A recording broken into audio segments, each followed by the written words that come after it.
The stakes are high for both of them, but I would say primarily Kamala Harris. All eyes are on her, and this is her key night to really make the case and create a very dramatic contrast between her and former President Trump, and also to make the case and to make the strategic decision, which she's made with her team, in terms of how she's going to frame her remarks, whether it's going to be mobilizing the base or if her remarks are going to really be focused on trying to appeal to those swing voters. Now, voters want to hear about her policies. Is this the space for that, though? Because we know that debates are theatre and increasingly they're about those small moments that then circulate online afterwards. Absolutely. Well, that's always the debate when it comes to debate prep, right?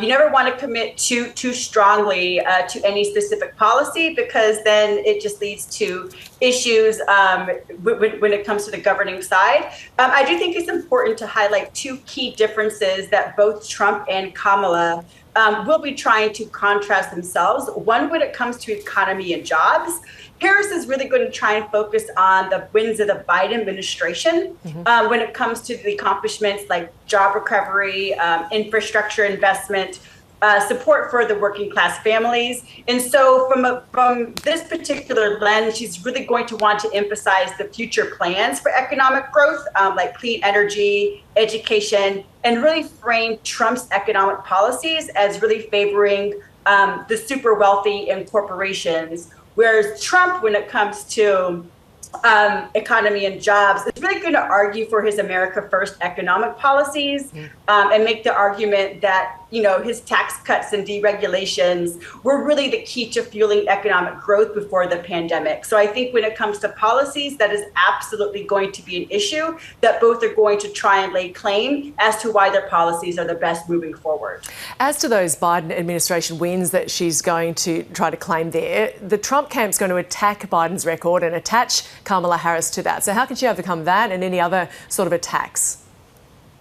Absolutely. It's walking a very delicate tightrope, right?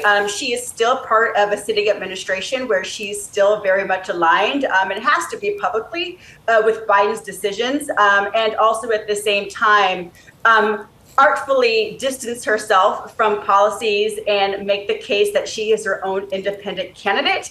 And again, I think that the closer that we get to Election Day, the more grace there will be given if she wants to make a very clear, distinct difference between her policy vision and with Biden's. She's absolutely going to have to make the case. And I think that voters will understand, you know, there's going to be daylight between her policies and Biden's policies because Biden is no longer the candidate. She is, and she needs to build support to rally the base and to connect with swing voters to make sure that she brings them into her policy agenda and priorities. Naomi, you spoke about preparation a moment ago. We haven't seen Kamala Harris in a presidential debate.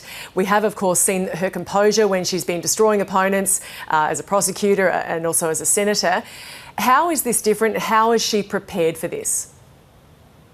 I think two things. One, you know, Kamala Harris is by trade a prosecutor, right? And so I think really leaning into the precision, what we refer to as prosecutorial precision, right? Her background as a prosecutor is most likely going to tap into her experience using a very methodical approach and using that approach to dissect Trump's policy failures and his inconsistencies, right? And so I would expect for her to be very well prepared to ask those sharply pointed questions and really cornering Trump on the facts, right?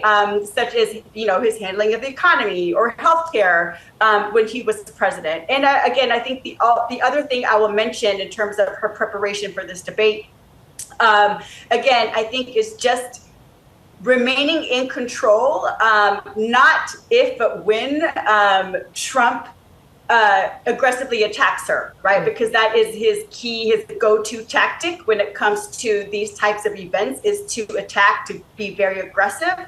And as long as she does not play into that and respond and remains cool, calm, and composed, she will be able to position herself as the authority, as the cool, reasoned candidate in this election. And so just quickly before we go, I've got to ask, should Donald Trump follow her on the stage, as we saw that he did with Hillary Clinton, how do you expect Kamala Harris to respond? Is she going to call it out? I absolutely hope that Donald Trump does not stalk Kamala Harris the way that he stalked Hillary Clinton. That was troubling for so many reasons. And I do think that if he does try to engage in that behavior again, she should absolutely call it out for what it is, intimidation and bullying, which has no place on the presidential campaign trail.